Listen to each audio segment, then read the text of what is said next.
بسم اللہ الرحمن الرحیم۔ السلام علیکم، کیسے ہیں آپ احباب؟ جی تو آج حدیث پیش کر رہا ہوں، بخاری اور مسلم دونوں میں یہ حدیث آئی ہے۔ وعن عبداللہ بن مسعود رضی اللہ عنہ قال قال لی رسول اللہ صلی اللہ علیہ وسلم وهو علی المنبر اقرأ علی قلت اقرأ علیک وعلیک انزل قال انی احب ان اسمع من غیری فقرأت سورة النساء حتى أتيت إلى هذه الآية فكيف إذا جئنا من كل أمة بشهيد وجئنا بك على هؤلاء شهيدا قال حسبك الآن فالتفت إليه فإذا عيناه تذرفان۔ تو حضرت عبداللہ بن مسعود رضی اللہ تعالیٰ عنہ کہتے ہیں کہ ایک دن رسول کریم صلی اللہ علیہ وسلم نے اس وقت جب کہ آپ منبر پر تھے تو مجھ سے یہ فرمایا کہ میرے سامنے قرآن پڑھو، میرے سامنے قرآن پڑھو۔ تو میں نے عرض کیا آپ کے سامنے میں قرآن پڑھوں، حالانکہ آپ پر قرآن اتارا گیا ہے، نازل ہوا ہے۔ تو آپ علیہ الصلوۃ والسلام نے فرمایا کہ میں پسند کرتا ہوں کہ اپنے علاوہ کسی دوسرے سے قرآن سنو، تو اس لیے تم قرآن پڑھو۔ تو حضرت ابن مسعود رضی اللہ عنہ کہتے ہیں کہ میں نے سورہ نساء پڑھنی شروع کی۔ تو سورہ نساء پڑھنی شروع کی تو جب میں اس آیت پر پہنچا فَكَيْفَ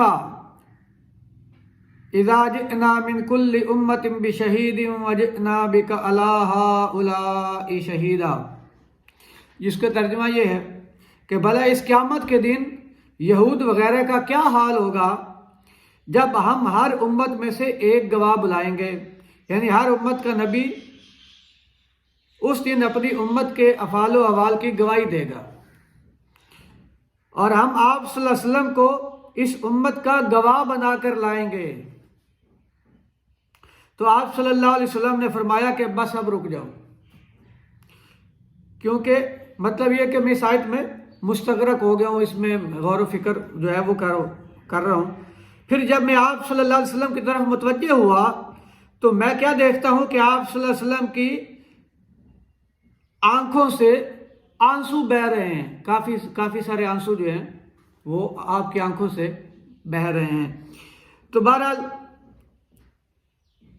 یہ ہے کہ قرآن پاک کو سننا کسی اور سے، اس میں یہ فائدہ ہے کہ بندہ انسان جو ہے ان آیات میں غور و فکر زیادہ کر سکتا ہے کہ اللہ تعالیٰ اس میں کیا فرما رہے ہیں۔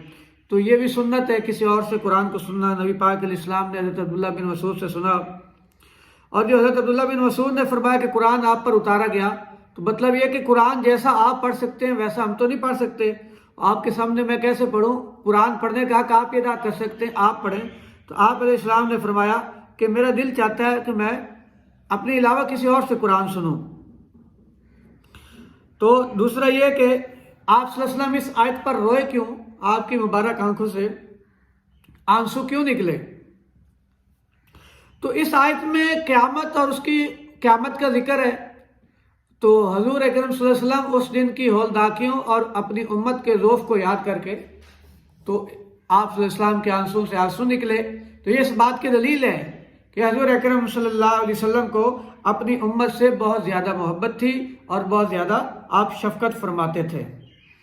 تو اللہ تعالیٰ عمل کی توفیق عطا فرمائے اور سنتوں پر چلنے کی توفیق عطا فرمائے۔